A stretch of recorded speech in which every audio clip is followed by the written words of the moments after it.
So in this property, I've got around about 5 doors to adjust. I charge £30 adjusting doors. This one just needs the slamming strip moved over.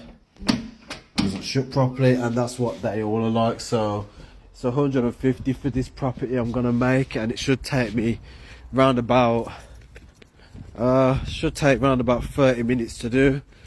So I'll just get out all my tools and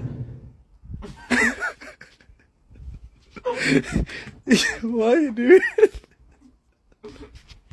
Come out when you're done, alright?